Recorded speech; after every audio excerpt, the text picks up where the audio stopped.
ਬੰਦਨ ਪਗ ਪੰਕਜ ਬੰਦਨ ਸਿਮਰੋ ਅੰਗਦ ਦੋਖ ਨਿਕੰਦਨ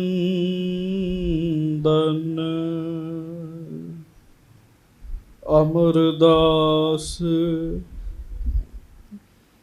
ਗੁਰ ਹਿਰਦੈ ਧਿਆਮੋ ਹਿਰਦੈ ਧਿਆਮੋ ਸ਼੍ਰੀ ਗੁਰੂ ਰਾਮਦਾਸ ਗੁਣ ਗਾਵੋ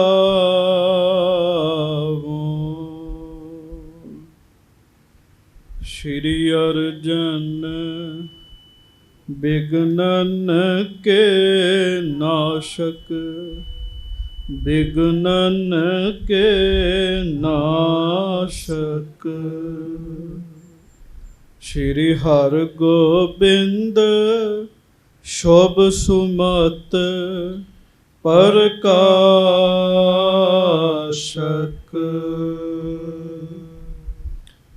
ਸ਼੍ਰੀ ਹਰਿ ਰਾਏ ਨਮੋ ਕਰ ਜੋਰੀ ਨਮੋ ਕਰ ਜੋਰੀ ਗੁਰੂ ਹਰਿ ਕ੍ਰਿਸ਼ਨ ਮਨਾਏ ਬਹੋਰੀ ਗੁਰੂ ਤੇਗ ਬਹਾਦੁਰ ਪਰਮ ਕਿਰਪਾਲਾ ਜੀ ਪਰਮ ਕਿਰਪਾਲਾ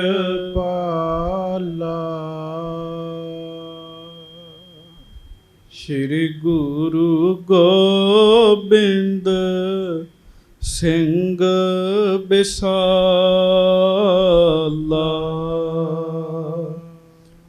ਤਰੋਂ ਧਰਾ ਪਰ ਪੁੰਨ ਪੁੰਨ ਸੀਸਾ ਪੁੰਨ ਪੁੰਨ ਸੀਸਾ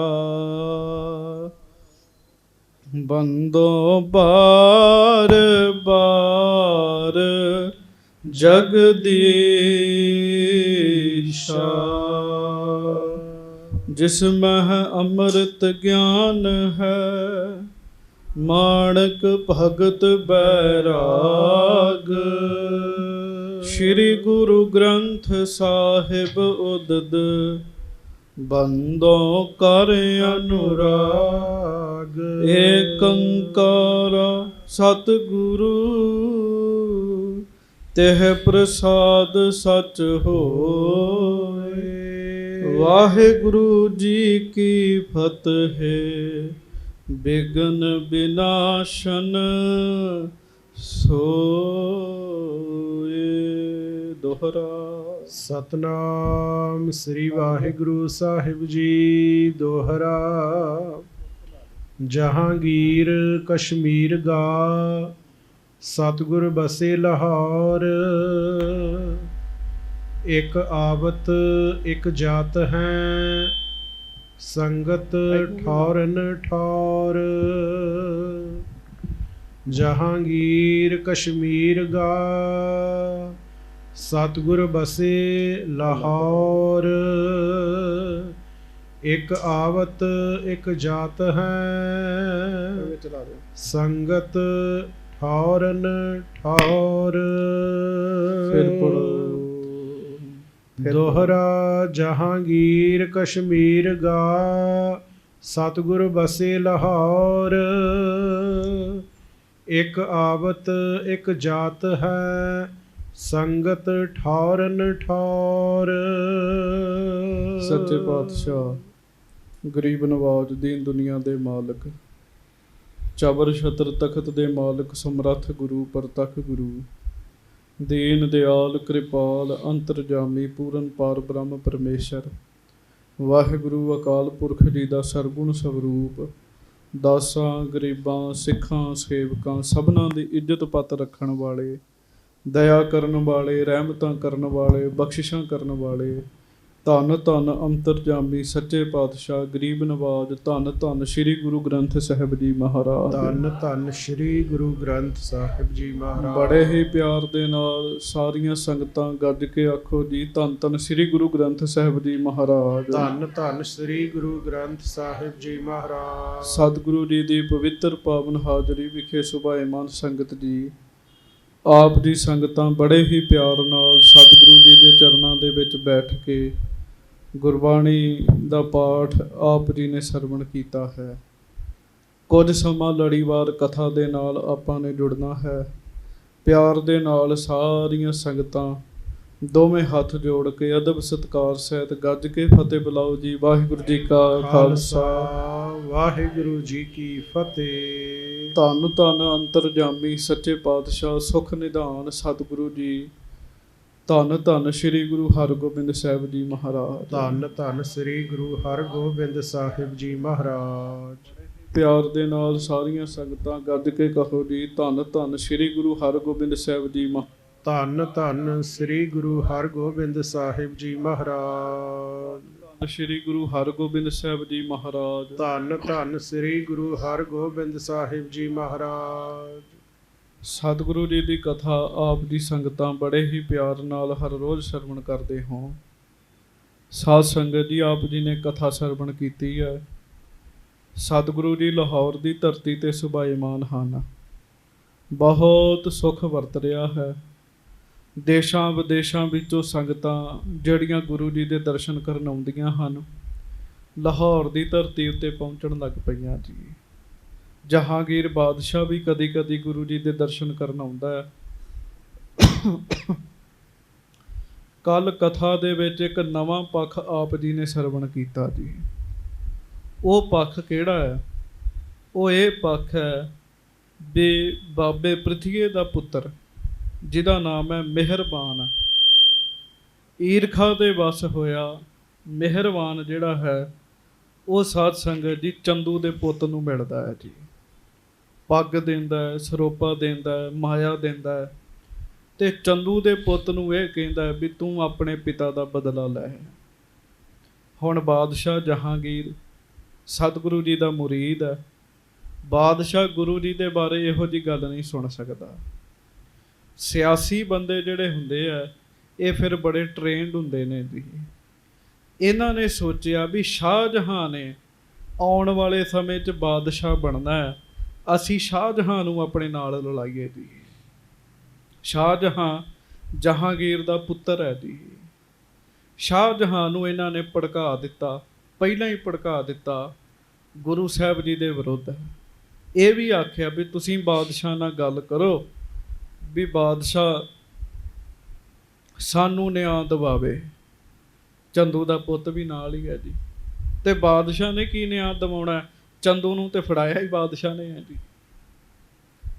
ਕੁਝ ਦਿਨਾਂ ਬਾਅਦ ਜਹਾਂਗੀਰ ਦਾ ਫੁਰਨਾ ਕਸ਼ਮੀਰ ਜਾਣ ਦਾ ਬਣ ਗਿਆ, ਕਿਉਂਕਿ ਗਰਮੀ ਸ਼ੁਰੂ ਹੋ ਗਈ ਸੀ ਤੇ ਕਸ਼ਮੀਰ ਦੇ ਵਿੱਚ ਬਹੁਤੀ ਗਰਮੀ ਨਹੀਂ ਪੈਂਦੀ।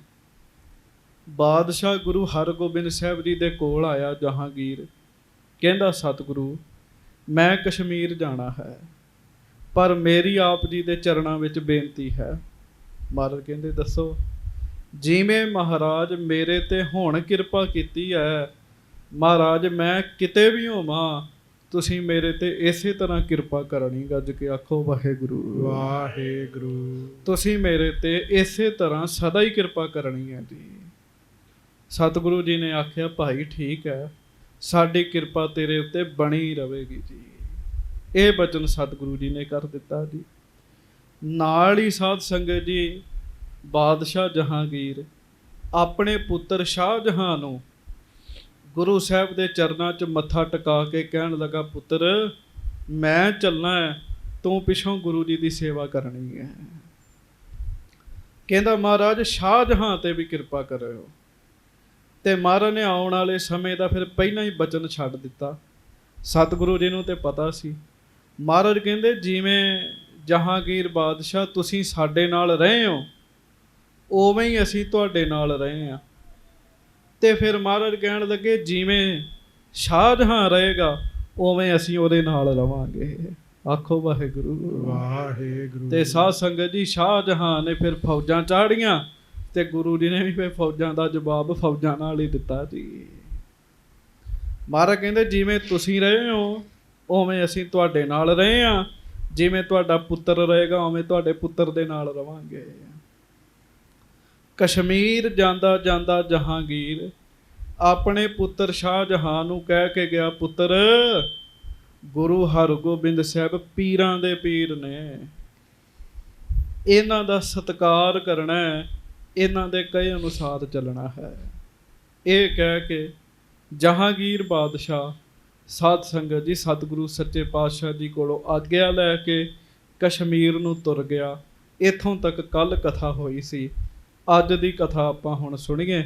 ਪਿਆਰ ਵਿੱਚ ਆਓ, ਧਰੋ ਗੁਰੂ ਹਰਗੋਬਿੰਦ ਸਾਹਿਬ ਜੀ ਦੇ ਚਰਨਾਂ ਦਾ ਧਿਆਨ, ਗੱਜ ਕੇ ਸਾਰੀ ਸੰਗਤ ਕਹੋ ਧੰਨ ਧੰਨ ਸ੍ਰੀ ਗੁਰੂ ਹਰਗੋਬਿੰਦ ਸਾਹਿਬ ਜੀ ਮਹਾਰਾਜ। ਧੰਨ ਧੰਨ ਸ੍ਰੀ ਗੁਰੂ ਹਰਗੋਬਿੰਦ ਸਾਹਿਬ ਜੀ ਧੰਨ ਮਹਾਰਾਜ। ਧੰਨ ਸ੍ਰੀ ਗੁਰੂ ਹਰਗੋਬਿੰਦ ਸਾਹਿਬ ਜੀ ਮਹਾਰਾਜ। ਧੰਨ ਧੰਨ ਸ੍ਰੀ ਗੁਰੂ ਹਰਗੋਬਿੰਦ ਸਾਹਿਬ ਜੀ ਮਹਾਰਾਜ। ਧੰਨ ਧੰਨ ਸ੍ਰੀ ਗੁਰੂ ਹਰਗੋਬਿੰਦ ਸਾਹਿਬ ਜੀ ਮਹਾਰਾਜ। ਧੰਨ ਧੰਨ ਸ੍ਰੀ ਗੁਰੂ ਹਰਗੋਬਿੰਦ ਸਾਹਿਬ ਜੀ ਧੰਨ ਮਹਾਰਾਜ। ਧੰਨ ਸ੍ਰੀ ਗੁਰੂ ਹਰਗੋਬਿੰਦ ਸਾਹਿਬ ਜੀ ਮਹਾਰਾਜ। ਧੰਨ ਧੰਨ ਸ੍ਰੀ ਗੁਰੂ ਹਰਗੋਬਿੰਦ ਸਾਹਿਬ ਜੀ ਮਹਾਰਾਜ। ਔਰ ਪਿਆਰ ਨਾਲ ਗੱਜ ਕੇ ਕਹੋ ਜੀ ਧੰਨ ਧੰਨ ਸ੍ਰੀ ਗੁਰੂ ਹਰਗੋਬਿੰਦ ਸਾਹਿਬ ਜੀ ਮਹਾਰਾਜ। ਧੰਨ ਧੰਨ ਸ੍ਰੀ ਗੁਰੂ ਹਰਗੋਬਿੰਦ ਸਾਹਿਬ ਜੀ ਮਹਾਰਾਜ। ਸਭ ਸਿੱਖ ਸੰਗਤ ਗੱਜ ਕੇ ਆਖੋ ਜੀ ਸਤਨਾਮ ਸ੍ਰੀ ਵਾਹਿਗੁਰੂ ਸਾਹਿਬ ਜੀ। ਸਤਨਾਮ ਸ੍ਰੀ ਵਾਹਿਗੁਰੂ ਸਾਹਿਬ ਜੀ।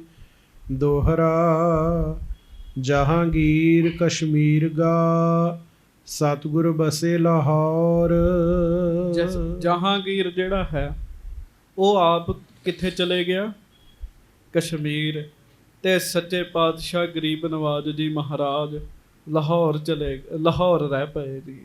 ਹਾਂਜੀ। ਇੱਕ ਆਵਤ ਇੱਕ ਜਾਤ ਹੈ, ਸੰਗਤ ਠੌਰਨ ਠੌਰ। ਤੇ ਗੁਰੂ ਸਾਹਿਬ ਕੋ ਕਮੀ ਨਹੀਂ ਹੈਗੀ ਜੀ। ਇੱਕ ਸਿੱਖ ਆਉਂਦਾ ਇੱਕ ਚਲੇ ਜਾਂਦਾ, ਇੱਕ ਆਉਂਦਾ ਇੱਕ ਚਲੇ ਜਾਂਦਾ। ਤੇ ਬਹੁਤ ਥਾਵਾਂ ਤੇ ਸਾਧ ਸੰਗਤ ਜੀ ਗੁਰੂ ਜੀ ਦੇ ਚਰਚੇ ਹੋ ਰਹੇ ਆ। ਹਾਂਜੀ। ਚੌਪਈ ਸ਼੍ਰੀ ਗੁਰ ਹਰਗੋਬਿੰਦ ਸੁਨ ਪਾਇਓ। ਧੰਨ ਧੰਨ ਗੁਰੂ ਹਰਗੋਬਿੰਦ ਸਾਹਿਬ ਜੀ ਨੂੰ ਪਤਾ ਲੱਗਾ ਜੀ। ਸੁਣਿਓ ਧਿਆਨ ਨਾਲ। ਮਿਹਰਬਾਨ ਲਵਪੁਰ ਮੈਂ ਆਇਓ। ਕੀ ਪਤਾ ਲੱਗਾ ਜੀ? ਕਿ ਸਾਡਾ ਹੀ ਭਰਾ, ਸਾਡੇ ਤਾਇਆ ਜੀ ਦਾ ਪੁੱਤਰ ਮਿਹਰਬਾਨ ਲਾਹੌਰ ਦੇ ਵਿੱਚ ਆਇਆ ਹੋਇਆ ਹੈ। ਹਾਂਜੀ। ਕੇਤਕ ਦਿਨ ਬੀਤੇ ਇਸ ਥਾਨੇ।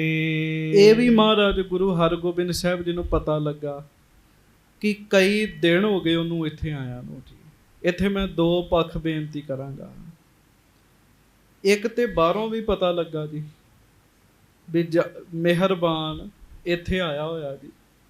ਦੂਸਰਾ, ਪਿਆਰਿਓ ਗੁਰੂ ਹਰਗੋਬਿੰਦ ਸਾਹਿਬ ਆਪ ਪਰਮੇਸ਼ਰ ਦਾ ਰੂਪ ਹਨ।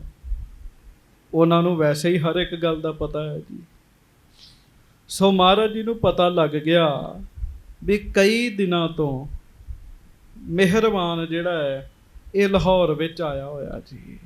ਹਾਂਜੀ। ਪਿਤਾ ਸਮਾਨ ਬੈਰ ਕੋ ਠਾਨੇ। ਆਖੋ ਵਾਹਿਗੁਰੂ ਵਾਹਿਗੁਰੂ। ਇਹ ਵੀ ਪਤਾ ਕਿ ਜਿਵੇਂ ਇਹਦਾ ਪਿਤਾ ਸਾਡੇ ਪਿਤਾ ਜੀ ਨਾਲ ਵੈਰ ਕਰਦਾ ਰਿਹਾ, ਉਵੇਂ ਇਹ ਵੀ ਵੈਰ ਹੀ ਕਰਦਾ ਹੈ। ਹਾਂਜੀ। ਗੁਰ ਵਿਚਾਰ ਔਰ ਤੁਰਕਨ ਪਾਸ, ਝਗਰਤ ਕਰਤ ਪੁਕਾਰ ਪ੍ਰਕਾਸ਼। ਤੇ ਮਹਾਰਾਜ ਨੂੰ ਪਤਾ ਲੱਗ ਗਿਆ ਵੀ ਕਿਉਂ ਆਇਆ ਜੀ। ਇਹ ਪੁਕਾਰ ਕਰਨ ਵਾਸਤੇ ਆਇਆ, ਸਾਡੀ ਸ਼ਿਕਾਇਤ ਲਾਉਣ ਵਾਸਤੇ ਆਇਆ ਤੁਰਕਾਂ ਦੇ ਕੋਲ, ਤਾਂ ਹੀ ਇਹ ਚੱਲ ਕੇ ਲਾਹੌਰ ਆਇਆ। ਹਾਂਜੀ। ਜਿਸ ਤੇ ਮਾਥੋ ਚਾਹੇ ਟਿਕਾਵਨ, ਤੇ ਸਮੀਪ ਕਿਆ ਨਿਵਾਬ ਚੁਕਾਵਨ। ਆਖੋ ਵਾਹਿਗੁਰੂ। ਮਹਾਰਾਜ ਕਹਿੰਦੇ ਵੇਖੋ ਕਮਾਲ ਦੀ ਗੱਲ, ਨਾਲੇ ਤੇ ਗੁਰੂ ਬਣ ਕੇ ਤੁਰਕਾਂ ਕੋਲੋਂ ਮੱਥਾ ਟਿਕਾਉਣਾ ਚਾਹੁੰਦੇ ਆ ਤੇ ਨਾਲੇ ਉਹਨਾਂ ਅੱਗੇ ਪੁਕਾਰ ਕਰ ਰਹੇ ਆ। ਹਾਂਜੀ। ਸੁਰਪਤ ਆਦ ਨਿਮਹਿ ਗੁਰ ਗਾਦੀ। ਮਹਾਰਾਜ ਵਿਚਾਰ ਕਰਦੇ ਆਪਣੇ ਮਨ 'ਚ ਜੀ, ਮਨ 'ਚ ਗੁਰ ਵਿਚਾਰ। ਔਰ ਤੇ ਧੰਨ ਨੇ ਭਾਈ ਸਾਹਿਬ ਭਾਈ ਸੰਤੋਖ ਸਿੰਘ ਜੀ, ਜੋ ਗੁਰੂ ਜੀ ਮਨ 'ਚ ਸੋਚ ਰਹੇ ਆ ਨਾ ਉਹ ਵੀ ਉਹਨਾਂ ਨੇ ਗੱਲਾਂ ਲਿਖੀਆਂ ਜੀ। ਮਹਾਰਾਜ ਕਹਿੰਦੇ ਇਹ ਤੇ ਗੁਰਤਾ ਗੱਦੀ ਹੈ, ਇੱਥੇ ਵੱਡੇ ਵੱਡੇ ਦੇਵਤੇ ਵੀ ਆ ਕੇ ਝੁਕਦੇ ਹੈ। ਕਿਉਂ? ਗੁਰੂ ਹਰਗੋਬਿੰਦ ਸਾਹਿਬ ਜੀ ਅੱਗੇ ਆ ਕੇ ਝੁਕਦੇ ਆ ਤੇ ਸਤਿਗੁਰੂ ਨੂੰ ਪਤਾ ਹੈ ਜੀ। ਭੱਟਾਂ ਨੇ ਮਹਾਰਾਜ ਦੀ ਬਹੁਤ ਸਿਫਤ ਕੀਤੀ ਜੀ, ਤੇ ਭੱਟ ਸਾਹਿਬਾਨ ਲਿਖਦੇ ਆ, ਹੇ ਗੁਰੂ ਅਮਰਦਾਸ ਸਾਹਿਬ ਸੱਚੇ ਪਾਤਸ਼ਾਹ, ਦੇਵਤੇ ਵੀ ਤੁਹਾਡੇ ਦਰਸ਼ਨ ਕਰਨ ਨੂੰ ਤਰਸਦੇ ਨੇ, ਇੰਨੇ ਵੱਡੇ ਨੇ ਸਤਿਗੁਰੂ ਜੀ। ਮਹਾਰਾਜ ਗੁਰੂ ਹਰਗੋਬਿੰਦ ਸਾਹਿਬ ਵਿਚਾਰ ਕਰਦੇ ਵੀ ਦੇਵਤੇ ਤੇ ਇੱਥੇ ਆ ਕੇ ਝੁਕਦੇ ਆ। ਹਾਂਜੀ, ਨੀਕੋ ਨਾਹੇ ਨਾ ਹੋਵਨ ਬਾਦੀ, ਤੇ ਇੰਦਰ ਵਰਗੇ ਵੀ ਆ ਕੇ ਇੱਥੇ ਨਮਸਕਾਰ ਕਰਦੇ ਆ। ਇਹ ਤੁਰਕਾਂ ਦੀ ਸ਼ਰਨ ਚ ਜਾ ਰਿਹਾ, ਤੇ ਨਾਲੇ ਲੜਾਂਗੇ ਇਹਦੇ ਨਾਲ, ਚੰਗੀ ਗੱਲ ਨਹੀਂ ਹੈਗੀ ਮਹਾਰਾਜ ਕਹਿਣ ਲੱਗੇ। ਹਾਂਜੀ, ਜਾਂ ਤੇ ਮੇਲ ਕਰੈ ਸੁਖ ਪਾਏ, ਇਸ ਕਰਕੇ ਮੇਲ ਕਰਨ ਵਿੱਚ ਹੀ ਸੁੱਖ ਹੈਗਾ। ਸੰਗਤ ਜੀ ਚੇਤਾ ਰੱਖਿਓ, ਸਿਆਣੇ ਬੰਦੇ ਕਲੇਸ਼ ਨੂੰ ਬਹੁਤ ਬੁਰਾ ਮੰਨਦੇ ਆ ਜੀ, ਤੇ ਕਈ ਥਾਵਾਂ ਤੇ ਤਾਂ ਜਿੱਥੇ ਸਤਿਗੁਰਾਂ ਨੇ ਕਲੇਸ਼ ਵੇਖਿਆ, ਮਹਾਰਾਜ ਨੇ ਉਹ ਜਗ੍ਹਾ ਹੀ ਛੱਡ ਦਿੱਤੀ ਜੀ, ਵੀ ਅਸੀਂ ਨਹੀਂ ਇੱਥੇ ਰਹਿਣਾ ਜੀ। ਮਹਾਰਾਜ ਕਹਿੰਦੇ ਇਹ ਸਾਡੇ ਨਾਲ ਕਲੇਸ਼ ਕਰੇਗਾ, ਲੜੇਗਾ, ਤੇ ਲੜ ਕੇ ਮਿਲਣਾ ਕੀ ਹੈ? ਤੁਸੀਂ ਦੱਸੋ ਵੀ ਅੱਜ ਤੱਕ ਲੜ ਕੇ ਕਿਸੇ ਨੂੰ ਮਿਲਿਆ ਹੋਵੇ ਜੀ? ਸਿਰਫ ਦੋ ਕੰਮ ਹੁੰਦੇ ਆ, ਇੱਕ ਜਿੱਤ ਜਾਂਦਾ, ਦੂਜਾ ਹਾਰ ਜਾਂਦਾ ਜੀ। ਜਿੱਤਣ ਵਾਲੇ ਦੀ ਹਸਰਤ ਪੂਰੀ ਹੋ ਜਾਂਦੀ ਹੈ, ਤੇ ਜਿਹੜਾ ਹਾਰ ਜਾਂਦਾ ਨਾ ਜੀ, ਉਹਦੇ ਮਨ 'ਚ ਹੋਰ ਵੈਰ ਵੱਧ ਜਾਂਦਾ ਜੀ, ਹੋਰ ਵੈਰ ਵੱਧ ਜਾਂਦਾ ਜੀ। ਇੱਕ ਦਾ ਤੇ ਨੁਕਸਾਨ ਹੈ ਹੀ ਹੈ, ਪਰ ਕੁਝ ਲੜਾਈਆਂ ਐਸੀਆਂ ਜਿੱਥੇ ਦੋਵਾਂ ਦਾ ਹੀ ਨੁਕਸਾਨ ਹੈਗਾ ਜੀ। ਸਤਿਗੁਰੂ ਸੋਚਦੇ ਆ, ਵਿਚਾਰਦੇ ਆਪਣੇ ਮਨ ਵਿੱਚ ਬੈਠੇ ਵੀ ਮੇਲ ਕਰ ਲੈਨੇ, ਮਿਹਰਬਾਨ ਨਾਲ ਮੇਲ ਕਰ ਲੈਨੇ ਆ। ਹਾਂਜੀ, ਨਿਜ ਨਿਜ ਥਾਨ ਰਹਿ ਹਰ ਖਾਏ, ਅਸੀਂ ਆਪਣੀ ਜਗ੍ਹਾ ਖੁਸ਼ ਰਵਾਂਗੇ, ਉਹ ਆਪਣੀ ਜਗ੍ਹਾ ਖੁਸ਼ ਰਹਿਣਗੇ। ਹਾਂਜੀ, ਇਮ ਵਿਚਾਰ ਕਰ ਭੇਜੇ ਦੋਏ, ਇਹ ਵਿਚਾਰ ਕਰਕੇ ਗੁਰੂ ਜੀ ਨੇ ਆਪਣੇ ਦੋ ਸਿੱਖ ਬਾਬੇ ਮਿਹਰਬਾਨ ਦੇ ਕੋਲ ਭੇਜੇ ਜੀ। ਹਾਂਜੀ, ਪੈੜਾ ਅਪਰ ਪਿਰਾਣਾ ਜੋਏ, ਕਿਹੜੇ ਕਿਹੜੇ ਜੀ? ਇੱਕ ਤੇ ਭਾਈ ਪੈੜਾ ਜੀ, ਤੇ ਦੂਜੇ ਭਾਈ ਪਿਰਾਣਾ ਜੀ। ਦੋਵੇਂ ਪੁਰਾਤਨ ਸਿੱਖ ਤੇ ਗੁਰੂ ਅਰਜਨ ਦੇਵ ਜੀ ਦੇ ਵੇਲੇ ਦੇ ਸਿੱਖ, ਤੇ ਦੋਵੇਂ ਨਾਮ 'ਚ ਰੰਗੇ ਹੋਏ ਸਿੱਖ ਜੀ। ਸਤਿਗੁਰੂ ਜੀ ਨੇ ਕਲਾ ਨੂੰ ਬੁਰੀ ਮੰਨ ਕੇ ਭਾਈ ਪੈੜਾ ਜੀ ਤੇ ਪਿਰਾਣਾ ਜੀ ਨੂੰ ਆਖਿਆ। ਹਾਂਜੀ, ਬੁੱਝੋ ਜਾਏ ਮੇਲ ਕੀ ਬਾਤ, ਮਹਾਰਾਜ ਕਹਿੰਦੇ ਲੱਭੋ, ਪਤਾ ਕਰੋ ਵੀ ਮਿਹਰਬਾਨ ਦਾ ਟਿਕਾਣਾ ਕਿੱਥੇ ਹੈ। ਇੱਥੇ ਸਾਡਾ ਭਰਾ ਹੈ ਕਹਿਣ ਲੱਗੇ, ਉਹਨੂੰ ਆਖੋ ਵੀ ਸਾਡੇ ਨਾਲ ਲੜੇ ਨਾ, ਤੇ ਸਾਡੇ ਨਾਲ ਮੇਲ ਮਿਲਾਪ ਕਰ ਲਵੇ ਜੀ। ਹਾਂਜੀ, ਨਾਹਕ ਬਾਦ ਕਰੋ ਬਖਿਆਤ, ਲੜਨ ਦਾ ਕੀ ਫਾਇਦਾ ਹੈਗਾ? ਮਹਾਰਾਜ ਕਹਿਣ ਲੱਗੇ, ਲੜ ਕੇ ਕੀ ਮਿਲੇਗਾ? ਇਸ ਕਰਕੇ ਉਹਨੂੰ ਆਖੋ ਸਾਡੇ ਨਾਲ ਮੇਲ ਕਰ ਲਵੇ। ਸੁਨ ਦੋਨੋਂ ਤਬ ਚੱਲ ਕਰ ਗਏ, ਤੇ ਦੋਵੇਂ ਸਿੱਖ, ਭਾਈ ਸਾਹਿਬ ਭਾਈ ਪੈੜਾ ਜੀ ਤੇ ਭਾਈ ਸਾਹਿਬ ਭਾਈ ਪਿਰਾਣਾ ਜੀ, ਬੜੇ ਸਿਰਮੌਰ ਸਿੱਖ ਨੇ, ਮਹਾਰਾਜ ਨੇ ਭੇਜਿਆ। ਇਹ ਦੋਵੇਂ ਫਿਰ ਲੱਭਦੇ ਆ ਜਾ ਕੇ ਜੀ। ਹਾਂਜੀ, ਖੋਜਿਓ ਡੇਰਾ ਪਹੁੰਚਤ ਗਏ, ਡੇਰਾ ਲੱਭਿਆ ਜਾ ਕੇ ਮਿਹਰਬਾਨ ਦਾ ਜੀ। ਚਲੋ ਲੱਭ ਗਿਆ, ਤੇ ਸਾਧ ਸੰਗਤ ਜੀ ਉੱਥੇ ਪਹੁੰਚ ਗਏ ਜੀ। ਹਾਂਜੀ, ਬੈਠਿਓ ਨਿਕਟ ਪ੍ਰਸੰਗ ਚਲਾਇਓ, ਤੇ ਮਿਹਰਬਾਨ ਜੀ ਨੇ ਨਹੀਂ ਬੈਠਣ ਨੂੰ ਆਖਿਆ ਜੀ, ਆਪੇ ਕੋਲ ਬੈਠ ਗਏ, ਤੇ ਜਾ ਕੇ ਗੁਰਸਿੱਖਾਂ ਨੇ ਮਿਹਰਬਾਨ ਜੀ ਨਾਲ ਗੱਲ ਸ਼ੁਰੂ ਕੀਤੀ ਜੀ। ਉਮਰ 'ਚ ਥੋੜੇ ਸਿਆਣੇ ਨੇ ਮਿਹਰਬਾਨ ਜੀ, ਗੁਰੂ ਹਰਗੋਬਿੰਦ ਸਾਹਿਬ ਜੀ ਤੋਂ ਉਮਰ ਵਿੱਚ ਵੱਡੇ ਨੇ ਜੀ, ਤੇ ਇਸੇ ਕਰਕੇ ਆ ਮਿਹਰਬਾਨ ਦੇ ਕਰਕੇ ਤੇ ਸਾਰੀ ਗੱਲ ਬਣੀ ਮਹਾਰਾਜ ਦੇ ਆਗਮਨ ਦੀ ਜੀ।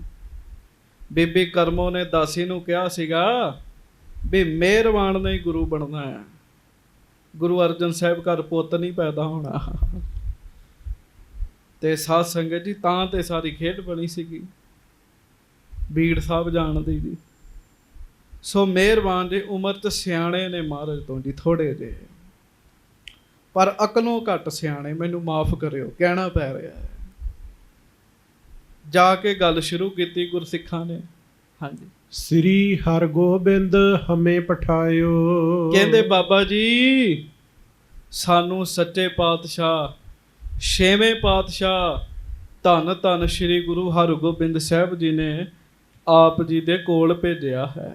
ਹਾਂਜੀ, ਬੈਰ ਭਾਵ ਕੋ ਚਹਤ ਵਿਸਾਰੇ। ਆਖੋ ਵਾਹਿਗੁਰੂ ਵਾਹਿਗੁਰੂ। ਕਹਿੰਦਾ ਦੱਸੋ ਕੀ ਕੰਮ ਹੈ, ਕਿਉਂ ਭੇਜਿਆ ਮੇਰੇ ਕੋਲ? ਤੇ ਗੁਰਸਿੱਖ ਨਿਮਰਤਾ ਦੇ ਨਾਲ ਕਹਿੰਦੇ, ਇਹ ਨਿਮਰਤਾ ਤੇ ਰੱਬ ਦੇ ਰਾਹ ਤੇ ਤੁਰਨ ਵਾਲੇ ਬੰਦੇ ਦਾ ਗਹਿਣਾ ਹੈਗੀ ਆ ਜੀ। ਤੇ ਉਹ ਕਹਿਣ ਲੱਗੇ, ਕਹਿੰਦੇ ਬਾਬਾ ਜੀ ਗੁਰੂ ਸਾਹਿਬ ਚਾਹੁੰਦੇ ਆ ਵੀ ਵੈਰ ਭਾਵ ਨੂੰ ਤੁਸੀਂ ਛੱਡ ਦਿਓ, ਸਾਡੇ ਨਾਲ ਵੈਰ ਭਾਵ ਨਾ ਕਰੋ ਸਾਡੇ ਨਾਲ। ਹਾਂਜੀ, ਕਰਤ ਜੋ ਵੱਡੇ ਪਰਲੋਕ ਸਿਧਾਰੇ। ਵੱਡਿਆਂ ਵੈਰ ਕੀਤਾ, ਪਰਲੋਕ 'ਚ ਚਲੇ ਗਏ। ਬਾਬਾ ਪ੍ਰਿਥੀਆ ਜੀ ਦੀ ਗੱਲ ਹੈ, ਕਿਵੇਂ ਗਏ ਪਰਲੋਕ 'ਚ? ਕਥਾ ਆਈ ਸੀਗੀ ਜੀ, ਬਹੁਤਾ ਖਾ ਲਿਆ ਤੇ ਗੜਬੜ ਹੋ ਗਈ ਜੀ, ਤੇ ਰਾਤੋਂ ਰਾਤ ਪਰਲੋਕ 'ਚ ਚਲੇ ਗਏ। ਨਾ ਬਾਬਾ ਮਿਹਰਬਾਨ ਨਹੀਂ ਦਰਸ਼ਨ ਕਰ ਸਕਿਆ, ਤੇ ਨਾ ਬੀਬੀ ਕਰਮੋਂ ਨੇ ਦਰਸ਼ਨ ਕੀਤੇ ਜੀ ਫਿਰ ਉਹਨਾਂ ਦੇ ਜੀ। ਹਾਂਜੀ, ਹਾਸਲ ਕਛ ਨਾ ਬਾਦ ਮੈਂ ਹੋਵਾ। ਬਾਬਾ ਜੀ ਗੁਰੂ ਸਾਹਿਬ ਕਹਿ ਰਹੇ ਆ, ਵੱਡਿਆਂ ਨੇ ਵੈਰ ਕੀਤਾ, ਦੱਸੋ ਉਹਨਾਂ ਦੇ ਕੀ ਪੱਲੇ ਪਿਆ ਜੀ। ਸੰਗਤ ਦੀ ਵੈਰ ਕਰਨਾ, ਲੜਾਈ ਕਰਨੀ ਮੈਂ ਕਰ ਕਰਕੇ ਵੀ ਵੇਖੀ ਜੇ। ਬਿਲਕੁਲ ਸੱਚ ਬੋਲਣਾ ਚਾਹੀਦਾ ਬੰਦੇ ਨੂੰ ਜੀ। ਹਾਂਜੀ, ਪਰ ਸੱਚ 'ਚ ਕਿ ਸਿਵਾਏ ਸਿਰਦਰਦੀ ਦੇ ਹੋਰ ਕੁਝ ਨਹੀਂ ਚਾਹੀਦਾ ਜੀ। ਸਭ ਤੋਂ ਵੱਡਾ ਨੁਕਸਾਨ ਕੀ ਹੁੰਦਾ ਜੀ? ਸਭ ਤੋਂ ਵੱਡਾ ਨੁਕਸਾਨ ਇਹ ਹੈ, ਤੁਹਾਡਾ ਨਿਤਨੇਮ ਕੱਟ ਜਾਂਦਾ ਜੀ।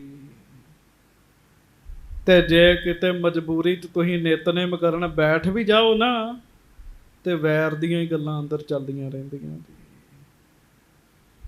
ਮਨ ਨਹੀਂ ਟਿਕਦਾ ਜੀ। ਹਾਂਜੀ, ਇਸੇ ਕਰਕੇ ਗੁਰੂ ਅਰਜਨ ਸਾਹਿਬ ਕਹਿੰਦੇ ਆ, ਜਬ ਧਾਰੈ ਕਉ ਬੈਰੀ ਮੀਤ, ਤਬ ਲਗ ਨਿਹਚਲ ਨਾਹੀ ਚੀਤ। ਇਹ ਮੇਰਾ ਵੈਰੀ ਹੈ, ਇਹ ਮੇਰਾ ਬਹੁਤ ਹੀ ਮਿੱਤਰ ਹੈ। ਮਹਾਰਾਜ ਕਹਿੰਦੇ ਜਿੰਨਾ ਚਿਰ ਇਹ ਗੱਲਾਂ ਹੈਗੀਆਂ ਨਾ, ਚਿੱਤ ਰੱਬ ਦੇ ਨਾਮ ਵਿੱਚ ਟਿਕ ਨਹੀਂ ਚ ਸਕਦਾ ਜੀ। ਕਿਉਂ ਨਹੀਂ ਟਿਕ ਸਕਦਾ? ਧਿਆਨ ਵੈਰੀ 'ਚ ਰਹਿਣਾ ਜੀ। ਇਸੇ ਕਰਕੇ ਮਹਾਰਾਜ ਚਾਹੁੰਦੇ ਵੀ ਇਹ ਕੰਮ ਮੁੱਕ ਜਾਵੇ ਜੀ। ਇੱਕ ਵਾਰੀ ਤੇ ਗੁਰੂ ਅਰਜਨ ਸਾਹਿਬ ਨੇ ਵੀ ਬਾਬਾ ਪ੍ਰਿਥੀਆ ਜੀ ਨੂੰ ਕਿਹਾ ਸੀ, ਵੈਰ ਮੁਕਾਉਣਾ ਚਾਹੁੰਦੇ ਸਨ। ਮਹਾਰਾਜ ਨੇ ਗੁਰੂ ਹਰਗੋਬਿੰਦ ਸਾਹਿਬ ਜੀ ਦੇ ਵਿਆਹ 'ਚ ਵੀ ਬਾਬੇ ਪ੍ਰਿਥੀਏ ਨੂੰ ਸੱਦਿਆ। ਇਹ ਗੱਲ ਵੱਖਰੀ ਉਹ ਨਹੀਂ ਆਏ ਜੀ।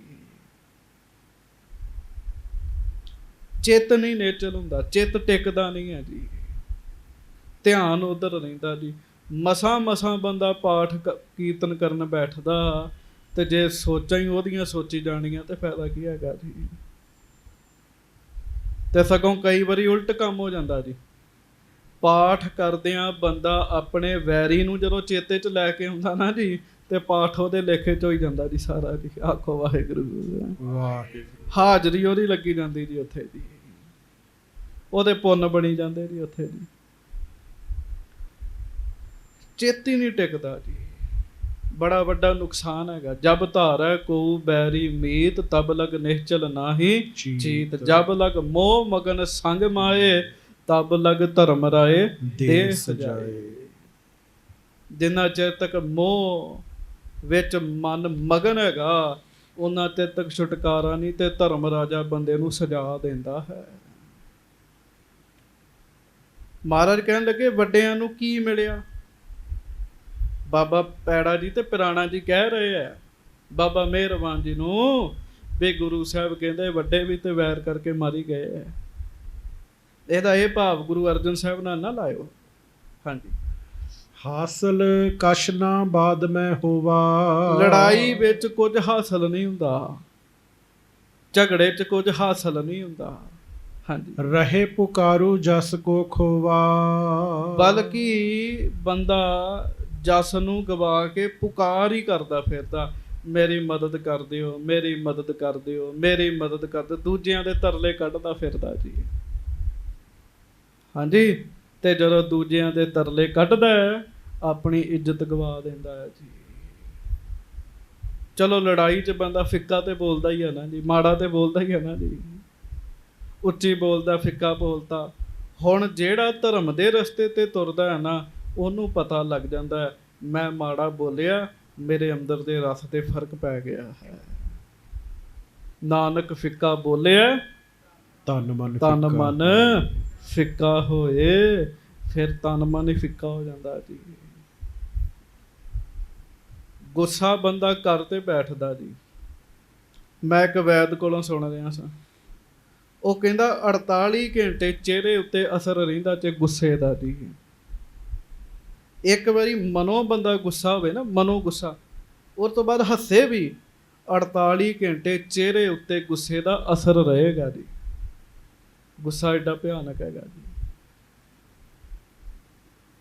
ਇਸੇ ਕਰਕੇ ਬਾਬਾ ਫਰੀਦ ਸਾਹਿਬ ਕਹਿੰਦੇ, ਫਰੀਦਾ ਬੁਰੇ ਦਾ ਭਲਾ ਕਰ, ਗੁੱਸਾ ਮਨ ਨਾ ਹੰਢਾਏ। ਨਾ ਹੰਡਾਉਂਦਾ ਰਹਿੰਦਾ ਨਾ ਬੰਦਾ, ਵੈਰ ਹੰਡਦਾ ਰਹਿੰਦਾ ਜੀ ਅੰਦਰ। ਮਿਹਰਬਾਨ ਨੇ ਹੰਡਾਇਆ ਨਾ, ਮਨ ਵਿੱਚ ਵੈਰ ਹੀ ਹੰਡਾਇਆ ਪਿਆ। ਬਾਬਾ ਮਿਹਰਬਾਨ ਜੀ ਨੇ ਵੈਰ ਹੰਡਾਇਆ ਜੀ ਆਪਣੇ ਮਨ ਵਿੱਚ ਜੀ। ਤੇ ਕਹਿਣ ਲੱਗੇ ਵੀ ਰਹੇ ਪੁਕਾਰੀ ਜਸ ਕੋ ਖੋਵਾ, ਤੁਸੀਂ ਆਪਣਾ ਜਸ ਗਵਾਓਗੇ। ਮਹਾਰਾਜ ਕਹਿ ਰਹੇ ਆ, ਹਾਂਜੀ, ਹਮ ਤੁਮ ਮਿਲ ਕੇ ਅਬ ਇੱਕ ਹੋਏ। ਆਖੋ ਸ੍ਰੀ ਵਾਹਿਗੁਰੂ। ਵਾਹਿਗੁਰੂ। ਵੇਖੋ ਸਤਿਗੁਰੂ ਕਿੱਡੇ ਦਿਆਲੂ। ਮਹਾਰਾਜ ਕਹਿੰਦੇ ਇਹ ਗੱਲਾਂ ਆਖੋ ਜਾ ਕੇ। ਤੇ ਬਾਬਾ ਪੈੜਾ ਜੀ ਤੇ ਪੁਰਾਣਾ ਜੀ ਕਹਿ ਰਹੇ, ਬਾਬਾ ਜੀ ਕਹਿੰਦੇ ਆ, ਬਾਬਾ ਮਿਹਰਬਾਨ ਜੀ, ਗੁਰੂ ਸਾਹਿਬ ਕਹਿੰਦੇ ਅਸੀਂ ਤੇ ਤੁਸੀਂ ਮਿਲ ਕੇ ਇੱਕ ਹੋ ਜੀਏ। ਕਹਿਣ ਲੱਗੇ ਭਰਾਵੋ ਤੁਸੀਂ ਸਾਡੇ। ਹਾਂਜੀ, ਨੀਕੇ ਜਾਣੇਗੇ ਸਭ ਕੋਏ, ਸਾਰੇ ਚੰਗਾ ਹੀ ਸਮਝਣਗੇ ਇਸ ਗੱਲ ਨੂੰ। ਇਹ ਗੱਲ ਬੜੀ ਵਧੀਆ ਹੋਏਗੀ, ਬੜੀ ਚੰਗੀ ਹੋਏਗੀ ਜੇ ਆਪਾਂ ਇੱਕ ਹੋ ਜਾਵਾਂਗੇ। ਹਾਂਜੀ, ਮਿਹਰਬਾਨ ਸੁਣ ਕੇ ਰਿਸ ਧਾਰੀ। ਪਰ ਕਿੱਥੋਂ? ਚੇਤਾ ਰੱਖਿਓ, ਗੁਰਮੁਖ ਇੱਕ ਹੋਣ ਲਈ ਤਿਆਰ ਫਿਰ ਹੋ ਜਾਏਗਾ, ਮਨਮੁਖ ਇੱਕ ਹੋਣ ਲਈ ਤਿਆਰ ਨਹੀਂ ਹੋਏਗਾ ਜੀ। ਮੈਨੂੰ ਮਾਫ ਕਰਿਓ, ਬਾਬਾ ਮਿਹਰਬਾਨ ਜੀ ਵੀ ਸਾਡੇ ਲਈ ਸਤਿਕਾਰਯੋਗ ਨੇ। ਕਿਉਂ? ਉਹ ਗੁਰੂ ਰਾਮਦਾਸ ਜੀ ਦੇ ਪੋਤਰੇ ਨੇ ਜੀ। ਸਾਡੀ ਕਿੱਥੋਂ ਏਡੀ ਕਮਾਈ ਹੈ, ਪਰ ਜੋ ਉਹਨਾਂ ਨੂੰ ਰੋਲ ਮਿਲਿਆ ਜੀ ਸਾਨੂੰ ਸਿੱਖਿਆ ਦੇਣ ਵਾਸਤੇ, ਉਹ ਇਹ ਹੈਗਾ ਜੀ। ਮਿਹਰਬਾਨ ਜੀ ਗੁੱਸੇ 'ਚ ਆ ਗਏ ਜੀ ਅੱਗੋਂ ਜੀ। ਹਾਂਜੀ, ਦੁਐਖਕ ਗਿਰਾ ਕਠੋਰ ਉਚਾਰੀ। ਤੇ ਫਿਰ ਦੁਵੈਖ ਵਿੱਚ ਆ ਕੇ, ਈਰਖਾ ਵਿੱਚ ਆ ਕੇ ਤੇ ਕਠੋਰ ਹੀ ਬੋਲੀ ਜੀ ਉਹਨਾਂ ਨੇ ਜੀ। ਉਹਨਾਂ ਉੱਤੇ ਚੰਗੇ ਬੋਲਾਂ ਦਾ ਅਸਰ ਨਹੀਂ ਹੋਇਆ ਵੀ ਅਸੀਂ ਤੁਸੀਂ ਇੱਕ ਹੋ ਜਾਈਏ ਤੇ ਸਾਰਿਆਂ ਨੂੰ ਚੰਗਾ ਲੱਗੇਗਾ। ਸਤਿਗੁਰੂ ਜੀ ਦੀ ਤੇ ਇਹ ਇੱਛਾ, ਪਰ ਮਿਹਰਬਾਨ ਜੀ ਦੀ ਨਹੀਂ ਹੈਗੀ ਜੀ। ਅਜੇ ਕਿ ਉਮਰ ਵਿੱਚ ਵੀ ਸਤਿਗੁਰੂ ਜੀ ਤੋਂ ਵੱਡੇ ਹੈਗੇ ਆ ਜੀ। ਹਾਂਜੀ, ਪਿਤਾ ਕਰਤ ਜਿਮ ਛਲ ਕੋ ਆਗੇ, ਤੇਸੀ ਰੀਤ ਮੈਂ ਅਬ ਸੁਤ ਲਾਗੇ। ਭਾਈ ਸੰਤੋਖ ਸਿੰਘ ਜੀ ਕਹਿੰਦੇ ਵੀ ਜਿਵੇਂ ਪਿਤਾ ਛਲ ਕਰਦਾ ਸੀ ਉਵੇਂ ਫਿਰ ਪੁੱਤ ਅੱਗੇ ਲੱਗ ਗਿਆ ਜੀ। ਹਾਂਜੀ, ਕਹਿ ਮਧੁਰ ਕਰੈ ਬਿਰਮਾਵਨ, ਲੀਨ ਸ਼ੀਨ ਕੁਛ ਰਚ ਦਾਵਨ। ਤੇ ਫਿਰ ਅੱਗੋਂ ਨਾ ਜੀ ਕਠੋਰ ਬਚਨਾਂ ਦੇ ਵਿੱਚ ਬਾਬਾ ਮਿਹਰਬਾਨ ਕਹਿੰਦੇ ਜਿਵੇਂ ਗੁਰੂ ਅਰਜਨ ਦੇਵ ਜੀ ਮੇਰੇ ਪਿਤਾ ਜੀ ਨਾਲ ਕਰਦੇ ਰਹੇ, ਉਵੇਂ ਇਹ ਮੇਰੇ ਨਾਲ ਕਰਦੇ ਆ। ਸਿੱਖ ਕਹਿੰਦੇ ਜੀ ਕੀ ਕਰਦੇ ਆ? ਤੇ ਕਹਿੰਦੇ ਗੁਰੂ ਅਰਜਨ ਦੇਵ ਜੀ ਵੀ ਮਿੱਠਾ ਬੋਲ ਕੇ ਸਾਰਾ ਕੁਝ ਲੁੱਟ ਲਿਆ। ਆਖੋ ਵਾਹਿਗੁਰੂ। ਸੰਗਤ ਦੀ ਇਹ ਮਿੱਠਾ ਬੋਲਣਾ ਮਾੜੀ ਗੱਲ ਥੋੜੀ, ਚੰਗੀ ਗੱਲ ਹੈਗੀ ਜੀ। ਹਾਂਜੀ, ਪਰ ਕਈ ਵਾਰੀ ਜਿਹੜਾ ਖੁਦ ਈਰਖਾਲੂ ਹੈ ਨਾ, ਉਹਨੂੰ ਦੂਜੇ ਦਾ ਮਿੱਠਾ ਬੋਲਿਆ ਹੋਇਆ ਵੀ ਪਖੰਡੀ ਲੱਗਦਾ ਹੈ ਜੀ। ਇਹ ਐਵੇਂ ਝੂਠੀ ਨਿਮਰਤਾ ਵਿਖਾਉਂਦਾ ਕਹਿੰਦੇ।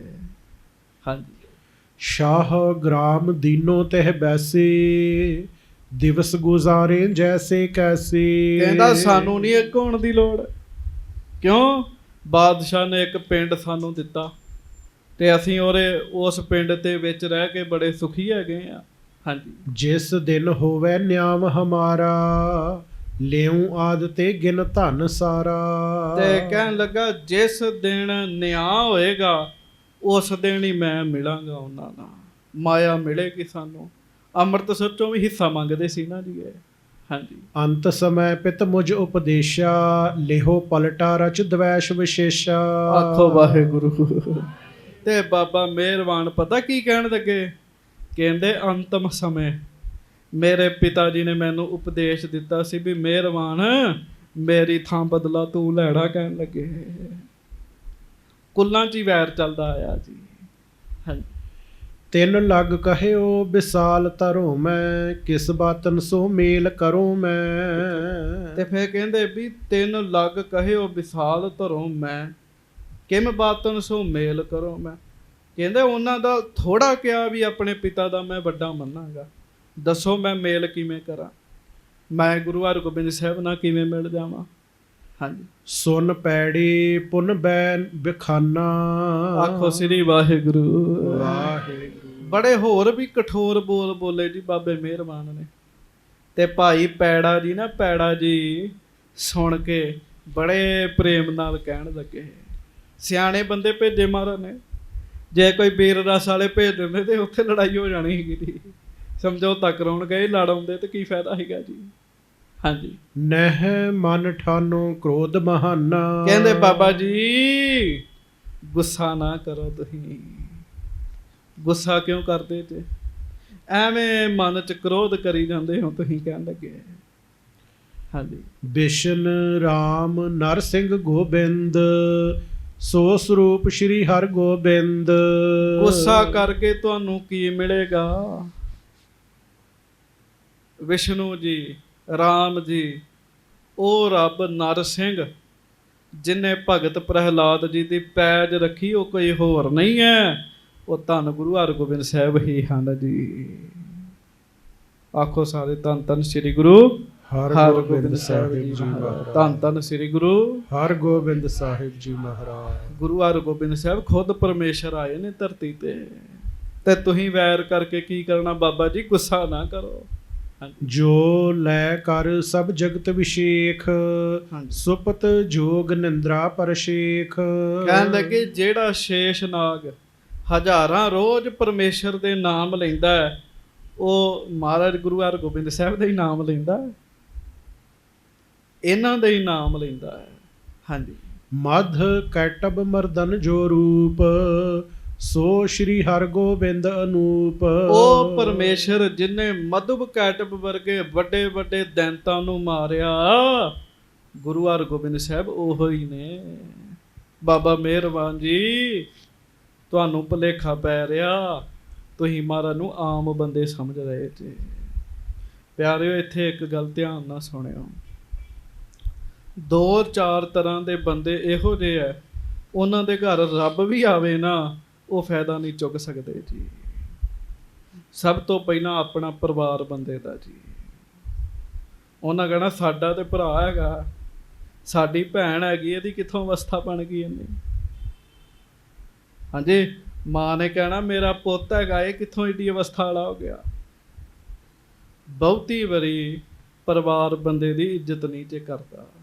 ਘਰ ਵਾਲੀ ਕਹਿੰਦੀ ਪਤਾ ਮੈਨੂੰ ਤੂੰ ਜਿੱਡਾ ਭਗਤ ਹੈਗਾ, ਕਹਿਣ ਲੱਗੀ, ਉਹ ਭਾਵੇਂ ਸੱਚੀ ਭਗਤ ਹੋਵੇ ਜੀ। ਹਾਂਜੀ। ਉਹਨੇ ਨਹੀਂ ਨਿਆਂ ਦੇਣਾ ਉਹਨੂੰ, ਘਰ ਵਾਲੀ ਨੇ ਨਹੀਂ ਨਿਆਂ ਦੇਣਾ ਜੀ। ਪਰਿਵਾਰ ਜਿਹੜਾ ਇਹ ਬੰਦੇ ਦਾ ਪਛਾਣਦਾ ਨਹੀਂ ਬੰਦੇ ਨੂੰ ਜੀ।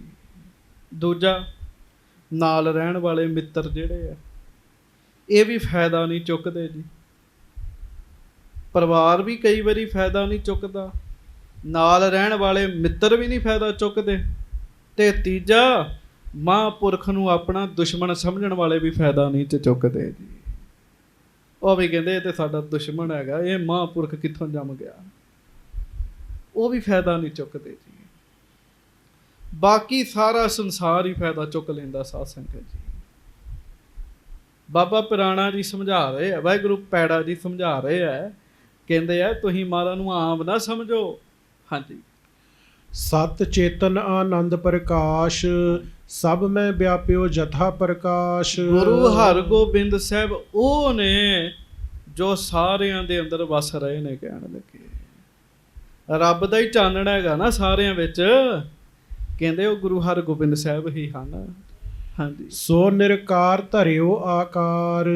ਉਹ ਵਾਹਿਗੁਰੂ ਨਿਰੰਕਾਰ ਆਕਾਰ ਜੋਤ ਜਗ ਮੰਡਲ ਕਰਿਓ। ਜਿਹਨੂੰ ਨਿਰੰਕਾਰ ਕਹਿੰਦੇ ਆ ਨਾ, ਉਸ ਰੱਬ ਨੇ ਆਕਾਰ ਧਾਰਨ ਕਰ ਲਿਆ ਤੇ ਉਹਨਾਂ ਦਾ ਨਾਂ ਹੈ ਗੁਰੂ ਹਰਗੋਬਿੰਦ ਸਾਹਿਬ। ਗੱਜ ਕੇ ਆਖੋ ਵਾਹਿਗੁਰੂ ਤੇ ਆਖੋ ਧੰਨ ਧੰਨ ਸ੍ਰੀ ਗੁਰੂ ਹਰਗੋਬਿੰਦ ਸਾਹਿਬ ਜੀ ਮਹਾਰਾਜ। ਧੰਨ ਧੰਨ ਸ੍ਰੀ ਗੁਰੂ, ਧੰਨ ਧੰਨ ਸ੍ਰੀ ਗੁਰੂ। ਸਾਧ ਸੰਗਤ ਜੀ, ਭਾਈ ਪੈੜੇ ਵਾਲੀ ਸ਼ਰਧਾ ਚਾਹੀਦੀ ਹੈ ਜੀ। ਹਾਂਜੀ। ਜਿਸ ਕੋ ਜੋਗੀਸ਼ੁਰ ਕਰ ਧਿਆਨ। ਬਾਬਾ ਮਿਹਰਬਾਨ ਜੀ, ਵੱਡੇ ਵੱਡੇ ਜੋਗੀ ਜਿਨ੍ਹਾਂ ਦਾ ਧਿਆਨ ਧਾਰਦੇ ਨਾ ਸਮਾਧੀਆਂ ਵਿੱਚ, ਉਹ ਗੁਰੂ ਹਰਗੋਬਿੰਦ ਸਾਹਿਬ ਜੀ ਦਾ ਹੀ ਧਿਆਨ ਦੇ ਆ। ਹਾਂਜੀ। ਭੁਗਤੈ ਸਕਲ ਜਿਸੀ ਕੋ ਦਾਨ। ਤੇ ਜੋ ਸਾਰਾ ਸੰਸਾਰ ਦਾਨ ਦਿੱਤਾ ਵਰਤ ਰਿਹਾ, ਗੁਰੂ ਹਰਗੋਬਿੰਦ ਸਾਹਿਬ ਦਾ ਹੀ ਦਾਨ ਦਿੱਤਾ ਵਰਤ ਰਿਹਾ। ਗੁਰੂ ਹਰਗੋਬਿੰਦ ਸਾਹਿਬ ਹੀ ਪਰਮੇਸ਼ਰ ਸੱਚੇ ਪਾਤਸ਼ਾਹ ਹਨ। ਇਸੇ ਕਰਕੇ ਭੱਟ ਜੀ ਬਾਣੀ ਚ ਕਹਿੰਦੇ ਨਾ, ਗੁਰੂ ਗੁਰ ਗੁਰੂ ਗੁਰ ਗੁਰੂ ਜਪ ਸਤ ਕਰ। ਪ੍ਰੇਮ ਨਾਲ ਕਹਿੰਦੇ ਜਪਿਆ ਕਰ, ਸਾਰਾ ਕੁਝ ਹੈ ਹੀ ਸਤਿਗੁਰੂ ਦਾ ਜੀ। ਦੋ ਰੂਪ ਨੇ ਵਾਹਿਗੁਰੂ ਦੇ ਜੀ, ਇੱਕ ਨਿਰਗੁਣ, ਇੱਕ ਸਰਗੁਣ। ਨਿਰਗੁਣ ਰੂਪ ਜੋ ਦਿਸਦਾ ਨਹੀਂ ਹੈ, ਸਰਗੁਣ ਰੂਪ ਜੋ ਦਿਸਦਾ ਹੈ, ਸਤਿਗੁਰੂ ਪਰਮੇਸ਼ਰ ਦਾ ਸਰਗੁਣ ਰੂਪ ਨੇ ਸਾਧ ਸੰਗਤ ਜੀ। ਹਾਂਜੀ। ਸ਼ੇਸ਼ ਗਣੇਸ਼ ਦਨੇਸ਼ ਮਹੇਸ਼। ਸ਼ੇਸ਼ ਨਾਗ ਖੁਦ ਗਣੇਸ਼ ਜੀ, ਦਨੇਸ਼ ਜੀ, ਸ਼ਿਵ ਜੀ, ਸੂਰਜ। ਹਾਂਜੀ। ਜਿਸ ਕੋ ਸਿਮਰੈ ਨਾਮ ਹਮੇਸ਼। ਉਹ ਜਿਨ੍ਹਾਂ ਦਾ ਨਾਮ ਸਿਮਰਦੇ ਹੈ। ਹਾਂਜੀ। ਸੋ ਸਰੂਪ ਗੁਰਦੇਵ ਵਿਚਾਰੋ।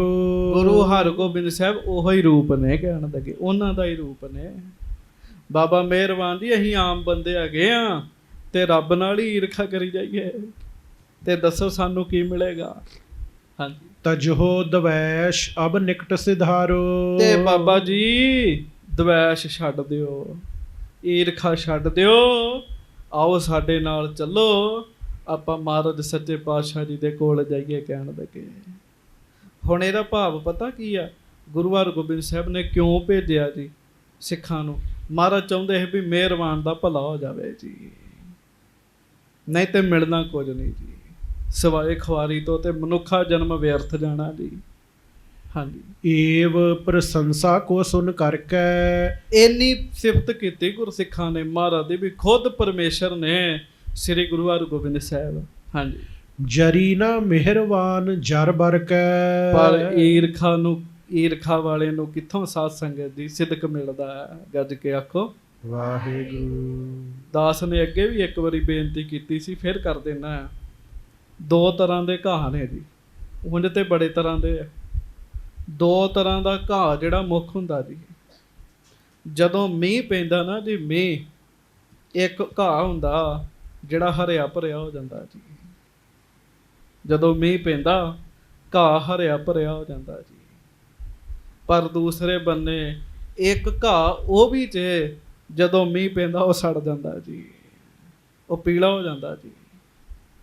ਹੈ ਘਾਹ ਜੀ, ਇੱਕੋ ਹੀ ਜ਼ਮੀਨ 'ਚ ਲੱਗੇ, ਪਰ ਇੱਕ ਤੇ ਮੀਂਹ ਪੈ ਰਿਹਾ ਤਾਂ ਹਰਿਆ ਹੋ ਰਿਹਾ, ਇੱਕ ਤੇ ਮੀਂਹ ਪੈ ਰਿਹਾ ਤਾਂ ਸੜ ਰਿਹਾ ਜੀ। ਕੀ ਚੱਕਰ ਹੈਗਾ? ਇਸੇ ਤਰ੍ਹਾਂ ਦੋ ਤਰ੍ਹਾਂ ਦੇ ਜੀਵ। ਇੱਕ ਉਹ ਨੇ, ਤੁਸੀਂ ਮਹਾਰਾਜ ਦੀ ਸਿਫਤ ਸੁਣੀ, ਕਥਾ ਸੁਣੀ, ਤੁਸੀਂ ਖੁਸ਼ ਹੋਣਾ, ਤੇ ਦੂਜੇ ਉਹ ਨੇ ਈਰਖਾਲੂ ਨਿੰਦਕ, ਉਹ ਜਦੋਂ ਸਿਫਤ ਸੁਣਦੇ ਆ ਉਹ ਦੁਖੀ ਹੁੰਦੇ ਆ ਜੀ। ਬਾਬਾ ਮਿਹਰਬਾਨ ਜੀ ਕੋਲੋਂ ਈਰਖਾ ਬਹੁਤ ਸੀਗੀ ਜੀ, ਉਹ ਮਹਾਰਾਜ ਦੀ ਸਿਫਤ ਜਰ ਨਹੀਂ ਸਕੇ ਜੀ। ਸ਼ਿਦਰਨ ਖੋਜ ਖੋਜ ਕਰ ਲਹਿਓ, ਸਭ ਜਗ ਮੈਂ ਤੁਮਰੋ ਗੁਰ ਲਹਿਓ। ਤੇ ਫਿਰ ਜੋ ਦੇਖਿਆ ਛਿਦਰ ਤੋਂ ਨਿੰਦਕ ਉਹ ਮਾਹ ਹੈ। ਇਹ ਫਿਰ ਨਾ ਮਹਾਰਾਜ ਦੇ ਵਿੱਚ ਕਸੂਰ ਜੇ ਲੱਭਣ ਲੱਗਾ ਜੀ, ਛਿਦਰ ਲੱਭਣ ਲੱਗਾ ਜੀ। ਹਾਂਜੀ। ਪ੍ਰਥਮ ਧਰਿਓ ਸੁਲੋਹੀ ਕੋ ਤਰਾਸਾ, ਸ਼ੋਰ ਸੁਧਾਸਰ ਗ੍ਰਾਮ ਸੁਬਾਸਾ।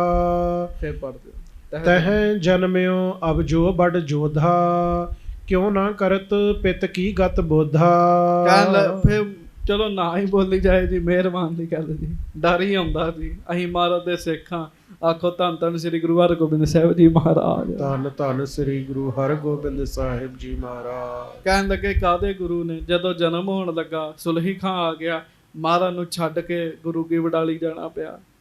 ਕਾਹਦੇ ਯੋਧੇ ਹੈ, ਇਸ ਤਰ੍ਹਾਂ ਦੀਆਂ ਗੱਲਾਂ ਜੀ। ਹਾਂਜੀ। ਛਲ ਕਰ ਮਮ ਪਿਤ ਸੋ ਮਿਲ ਗਇਓ, ਆਨ ਸੁਦਾਸਰ ਪੁਨ ਘਰ ਕਿਓ। ਤੇ ਮੁੜ ਕਹਿਣ ਲੱਗੇ ਫਿਰ ਆ ਕੇ ਅੰਮ੍ਰਿਤਸਰ ਧੋਖੇ ਨਾਲ ਸਾਡਾ ਅੰਮ੍ਰਿਤਸਰ ਮੱਲ ਲਿਆ। ਹਾਂਜੀ। ਬਸਤ ਬਸਤ ਆਪਣੋ ਬਲ ਪਾਏ, ਦੇ ਦੇ ਰਿਸ਼ਵਤ ਸਿੱਖ ਅਪਨਾਏ। ਤੇ ਫਿਰ ਕਹਿਣਾ ਤੇ ਇਸੇ ਤਰ੍ਹਾਂ ਹੀ ਹੈ ਨਾ। ਫਿਰ ਦੂਜਾ ਪੱਖ ਜਿਹੜਾ ਇਹ ਬਾਬਾ ਕਹਿੰਦਾ ਹੈ, ਬਾਬਾ ਮਿਹਰਬਾਨ ਜੀ ਕਹਿੰਦੇ ਨੇ ਵੀ ਵਸਦਿਆਂ ਵਸਦਿਆਂ ਗੁਰੂ ਅਰਜਨ ਸਾਹਿਬ ਨੇ ਸਿੱਖਾਂ ਨੂੰ ਰਿਸ਼ਵਤ ਦਿੱਤੀ ਤੇ ਸਿੱਖ ਗੁਰੂ ਜੀ ਦੀ ਬੋਲੀ ਬੋਲਣ ਲੱਗ ਪਏ ਜੀ। ਉਹ ਜਿਹੋ ਜਿਹਾ ਅੰਦਰ ਹੁੰਦਾ ਫਿਰ ਉਹੋ ਜਿਹੀਆਂ ਬੰਦਾ ਗੱਲਾਂ ਕਰਦਾ ਜੀ। ਹਾਂਜੀ। ਹੁਤੋ ਸੁਭਾਵ ਪਿਤਾ ਕੋ ਭੋਰਾ, ਲਖਿਓ ਨਾ ਕਪਟ ਕੂਰ ਕੋ ਜੋਰਾ। ਮਤਲਬ ਕਿ ਇਹਨੇ ਮਹਾਰਾਜ ਦੀ ਸ਼ਾਨ ਖਿਲਾਫ ਵੀ ਉਲਟੀ ਬੋਲਿਆ ਜੀ ਗੁਰੂ ਅਰਜਨ ਸਾਹਿਬ ਜੀ ਦੀ। ਹਾਂਜੀ। ਅਪਰ ਕਹਾਂ ਲਗ ਕਹੂੰ ਖੁਟਾਈ, ਅੰਤ ਸਮੈ ਕਹੋ ਕਿਆ ਗਤ ਪਾਈ। ਤੇ ਬਹੁਤ ਕੁਝ ਆਖਿਆ ਜੀ, ਬਹੁਤ ਕੁਝ ਆਖਿਆ, ਬਹੁਤ ਕੁਝ ਆਖਿਆ ਜੀ। ਆਖਿਆ ਜੀ ਇਹ ਗੁਰੂ ਨਾਨਕ ਸਾਹਿਬ ਦੀ ਰੀਸ ਕਰਦੇ ਹੈ, ਜੇ ਹੈ ਉਹ ਹੈ ਸੁਨਤ ਪਿਰਾਣੇ। ਸੁਨਤ ਪਿਰਾਣੇ ਬੈਨ ਬਖਾਨੇ, ਏਕ ਜੋਤ ਖਟ ਤਨ ਗੁਰ ਠਾਨੇ। ਭਾਈ ਪੁਰਾਣਾ ਜੀ ਫਿਰ ਸ਼ਾਂਤੀ ਨਾਲ ਕਹਿਣ ਲੱਗੇ, ਬਾਬਾ ਮਿਹਰਬਾਨ ਜੀ ਭੁਲੇਖਾ ਨਾ ਖਾਓ,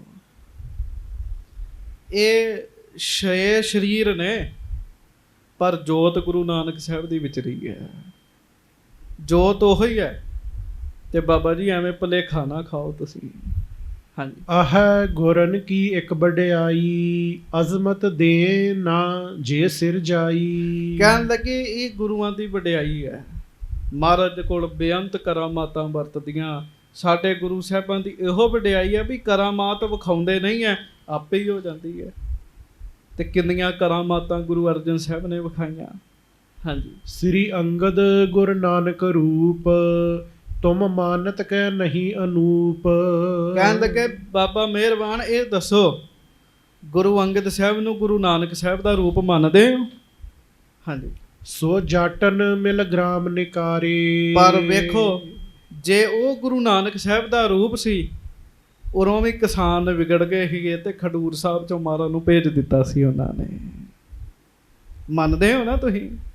ਹਾਂਜੀ। ਨਿਕਸ ਗਏ ਨਹਿ ਸ਼ਕਤ ਦਿਖਾਰੇ। ਤੇ ਮਹਾਰਾਜ ਨੇ ਸ਼ਕਤੀ ਨਹੀਂ ਸੀ ਵਿਖਾਈ ਤੇ ਮਹਾਰਾਜ ਪਿੰਡ ਚੋਂ ਬਾਹਰ ਆ ਗਏ ਸੀਗੇ। ਹਾਂਜੀ। ਇਮ ਸ੍ਰੀ ਅਮਰ ਸਹੀ ਉਰਲਾਤ। ਤੇ ਤੁਸੀਂ ਅੱਗੋਂ ਗੁਰੂ ਨਾਨਕ ਸਾਹਿਬ ਦਾ ਰੂਪ ਗੁਰੂ ਅਮਰਦਾਸ ਜੀ ਨੂੰ ਮੰਨਦੇ ਹੋ? ਕਹਿੰਦਾ ਜੀ ਮੰਨਦੇ। ਤੇ ਕਹਿੰਦੇ ਫਿਰ ਬਾਬੇ ਦਾਤੂ ਨੇ ਲੱਤ ਮਾਰੀ ਸੀ ਤੇ ਮਹਾਰਾਜ ਨੇ ਸਹਿਣ ਕੀਤੀ ਸੀ ਨਾ।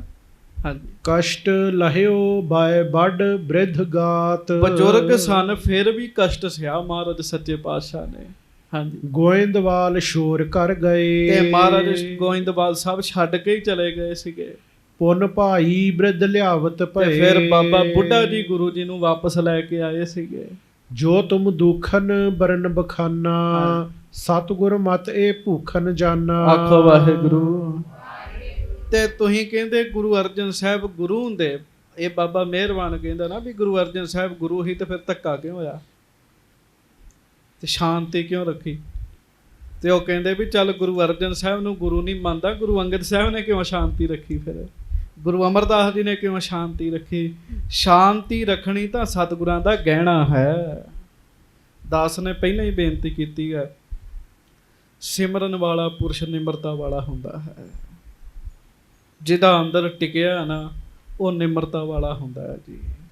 ਨਿਮਰਤਾ ਨਾਮ ਜਪਣ ਵਾਲੇ ਦਾ ਗਹਿਣਾ ਹੈ, ਗਹਿਣਾ ਸਾਧ ਸੰਗਤ ਜੀ। ਮਿੱਠਤ ਨੀਵੀਂ ਨਾਨਕਾ ਗੁਣ ਚੰਗਿਆਈਆਂ। ਗੁਣ ਚੰਗਿਆਈਆਂ ਤਤ। ਜਿੰਨੇ ਚੰਗੇ ਚੰਗੇ ਗੁਣ ਨੇ ਉਹ ਸਾਰੇ ਗੁਣਾਂ ਦਾ ਤਤ ਕੀ ਹੈ? ਨਿਮਰਤਾ ਵਿੱਚ ਆਉਣਾ ਜੀ। ਹਾਂਜੀ। ਗੁਰ ਸਲਿਤਾ ਤਪ, ਗੁਰ ਸਲਿਤਾ ਪਤ ਸਮ ਗੰਭੀਰ।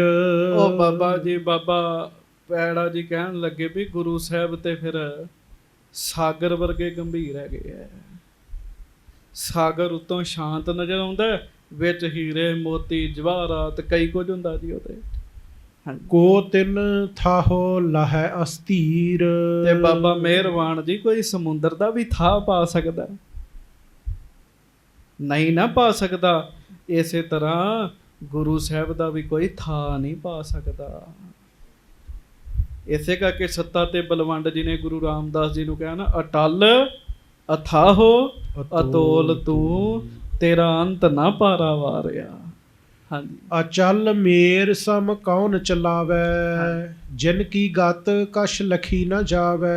ਕਹਿਣ ਲੱਗੇ ਗੁਰੂ ਸਾਹਿਬ ਜੀ ਦੀ ਗਤੀ ਕਿਤੇ ਲਖੀ ਜਾ ਸਕਦੀ ਹੈ, ਵੀ ਮਹਾਰਾਜ ਦੇ ਚਰਿੱਤਰ ਲਖੇ ਜਾ ਸਕਦੇ। ਤੁਸੀਂ ਕਹੋ ਸਾਡੇ ਅਨੁਸਾਰ ਮਹਾਰਾਜ ਨੇ ਕੰਮ ਨਹੀਂ ਕੀਤਾ ਤੇ ਮਹਾਰਾਜ ਮਹਾਰਾਜ ਹੀ ਨਹੀਂ ਹੈਗੇ ਜੀ। ਆਖੋ ਵਾਹਿਗੁਰੂ। ਇਸ ਤਰ੍ਹਾਂ ਕਰਦੇ ਕਈ ਜੀ, ਵੀ ਜੇ ਮਹਾਰਾਜ ਨੇ ਸਾਡੀ ਗੱਲ ਨਹੀਂ ਮੰਨੀ ਤੇ ਮਹਾਰਾਜ ਗੁਰੂ ਸਾਹਿਬ ਹੀ ਨਹੀਂ ਹੈਗੇ ਜੀ। ਅਚਲ ਮੇਰ ਸਮ ਕੌਣ ਚਲਾਵੇ। ਕਹਿਣ ਲੱਗੇ ਉਹ ਸੁਮੇਰ ਪਰਬਤ ਵਾਂਗੂ ਅਚਲ ਨੇ ਤੇ ਕੋਈ ਚਲਾ ਥੋੜੀ ਸਕਦਾ। ਇਸੇ ਤਰ੍ਹਾਂ ਜਿਵੇਂ ਸੁਮੇਰ ਪਰਬਤ ਹਿੱਲਦਾ ਨਹੀਂ, ਮਹਾਰਾਜ ਦੀ ਅਵਸਥਾ ਨੂੰ ਕੋਈ ਹਿਲਾ ਨਹੀਂ ਸਕਦਾ ਜੀ। ਤੇ ਸੰਗਤ ਜੀ ਅਸੀਂ ਆਮ ਬੰਦੇ ਹੈਗੇ ਆ, ਆਮ ਬੰਦੇ। ਆਪਣੇ ਬਾਰੇ ਵੀ ਵਿਚਾਰ ਕਰਨੀ ਚਾਹੀਦੀ। ਗੁਰੂ ਤੇਗ ਬਹਾਦਰ ਸਾਹਿਬ ਨੇ ਸਾਡੇ ਮਨਾਂ ਦਾ ਹਾਲ ਦੱਸਿਆ ਜੀ। ਭਾਈ ਪੈੜਾ ਜੀ ਗੁਰੂ ਸਾਹਿਬ ਦੇ ਮਨ ਦਾ ਹਾਲ ਦੱਸ ਰਹੇ ਨਾ, ਜਿਵੇਂ ਸੁਮੇਰ ਪਰਬਤ ਹਿੱਲਦਾ ਨਹੀਂ ਹੈ, ਇਸੇ ਤਰ੍ਹਾਂ ਸਾਧ ਸੰਗਤ ਜੀ ਸਤਿਗੁਰੂ ਦੀ ਅਵਸਥਾ ਹਿੱਲਦੀ ਨਹੀਂ ਹੈ। ਪਰ ਸਾਡਾ ਮਨ ਕੀ, ਮਨ ਮਾਇਆ ਮੈਂ ਰਮ ਰਹਿਓ, ਨਿਕਸਤ ਨਾਹਿਨ ਮੀਤ। ਆਖੋ ਵਾਹਿਗੁਰੂ। ਗੱਜ ਕੇ ਵਾਹਿਗੁਰੂ। ਮਹਾਰਾਜ ਕਹਿੰਦੇ ਜਿਹੜਾ ਸਾਡਾ ਮਨ ਹੈ ਨਾ, ਮਹਾਰਾਜ ਬੰਦੇ ਦੇ ਮਨ ਦੀ, ਸਾਡੇ ਮਨਾਂ ਦੀ ਗੱਲ ਕਰਦੇ, ਇਹ ਮਾਇਆ ਦੇ ਵਿੱਚ ਰਮਿਆ ਪਿਆ ਜੀ। ਰਮਿਆ ਦਾ ਮਤਲਬ ਹੁੰਦਾ ਇੱਕ ਰੂਪ ਹੀ ਹੋ ਗਿਆ ਜੀ। ਨਿਕਸਤ ਨਾਹਿ ਨਮੀਤ, ਨਿਕਲਦਾ ਨਹੀਂ। ਕਿਵੇਂ? ਥੋੜਾ ਸਮਾਂ ਕੋਈ ਬੰਦਾ ਜਪ ਤਪ ਕਰਦਾ ਤੇ ਸੋਚਦਾ ਵੀ ਮੈਂ ਮਾਇਆ ਵਾਲੇ ਪਾਸੇ ਨਹੀਂ ਜਾਣਾ। ਮਾਇਆ ਦਾ ਮਤਲਬ ਆਹ ਪੈਸੇ ਨਹੀਂ ਜੀ, ਇਹਨੂੰ ਸਤਿਗੁਰੂ ਨੇ ਗੁਜ਼ਾਰਾ ਆਖਿਆ, ਗੁਜਰਾਨ ਆਖਿਆ। ਮਾਇਆ ਕੀ ਹੈ? ਕਾਮ ਕ੍ਰੋਧ ਲੋਭ ਮੋਹ ਹੰਕਾਰ, ਜਿਹਦੇ ਚ ਪੈ ਕੇ ਰੱਬ ਭੁੱਲ ਜਾਂਦਾ ਬੰਦੇ ਨੂੰ ਜੀ।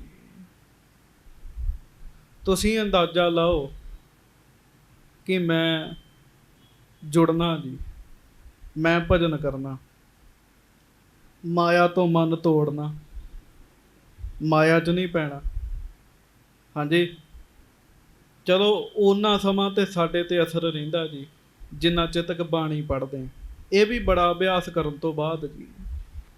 ਨਹੀਂ ਤੇ ਬਾਣੀ ਪੜ੍ਹਦਿਆਂ ਵੀ ਬੰਦਾ ਪੁੱਠੇ ਹੀ ਫੁਰਨੇ ਬਣਾਉਂਦਾ ਜੀ। ਬਾਣੀ ਪੜ੍ਹਦਿਆਂ ਵੀ ਜੀ।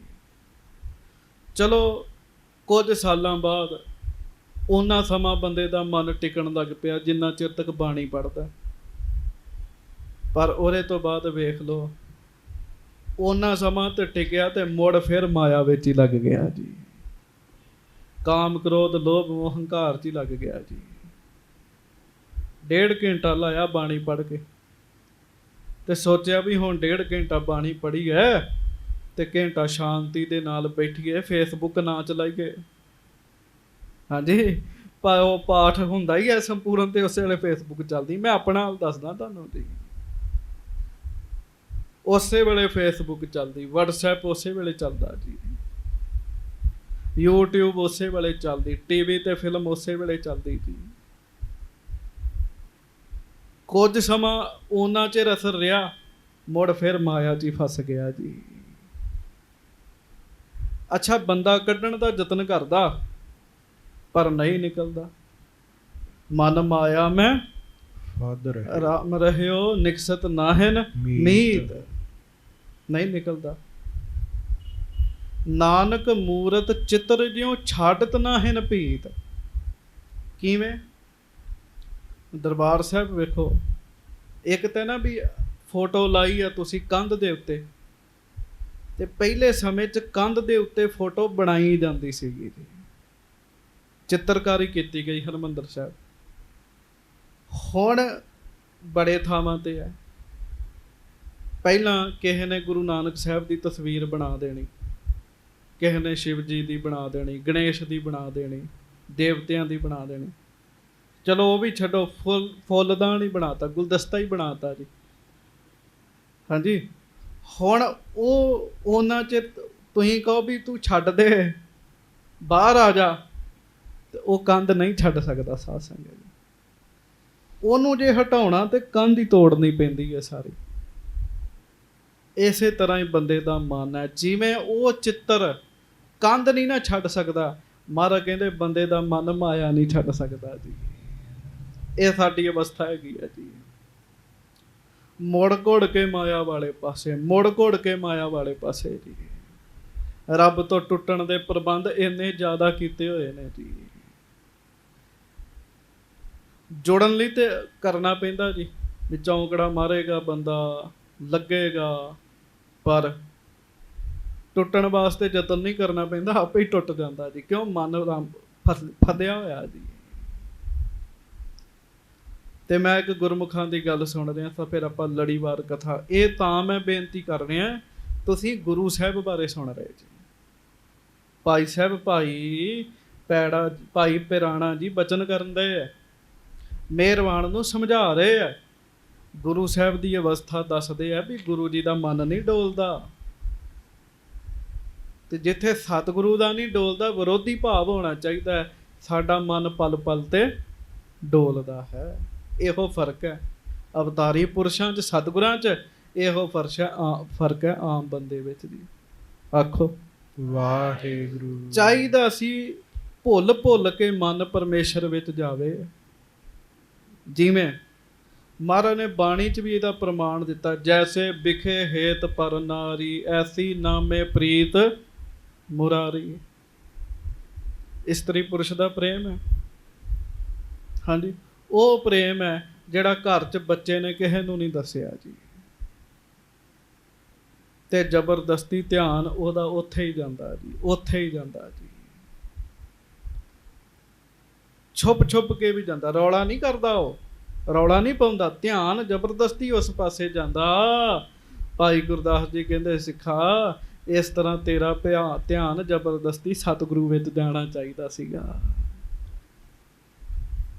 ਸਤਿਗੁਰੂ ਜੀ ਦੇ ਵਿੱਚ ਜਾਣਾ ਚਾਹੀਦਾ। ਹੁਣ ਉਹਦੇ ਵਿੱਚ ਕੀ ਹੈ? ਉਹਦੇ ਵਿੱਚ ਯਾਦ ਹੈ, ਚਿੰਤਨ ਹੈ, ਉਹਦੇ ਵਿੱਚ ਚਿੰਤਨ ਹੈ। ਤੇ ਮਹਾਰਾਜ ਬਾਣੀ 'ਚ ਕਹਿੰਦੇ ਅੱਠੇ ਪੈਰ ਚਿੰਤਨ ਕਰਿਆ ਕਰੋ, ਅੱਠੇ ਪੈਰ ਚਿੰਤਨ ਕਰਿਆ ਕਰੋ, ਵਾਹਿਗੁਰੂ ਜੀ ਨੂੰ ਚੇਤੇ ਕਰਿਆ ਕਰੋ, ਗੁਰੂ ਜੀ ਨੂੰ ਚੇਤੇ ਕਰਿਆ ਕਰੋ। ਕੁਝ ਕੰਮ ਸੰਗਤ ਜੀ ਗੁਪਤ ਵੀ ਹੋਣੇ ਚਾਹੀਦੇ ਹੈ, ਜਿਵੇਂ ਉਹ ਗੁਪਤ ਪ੍ਰੇਮ ਹੀ ਹੈ ਨਾ, ਅਸਰ ਪੂਰਾ ਜੀ ਉਹਦਾ।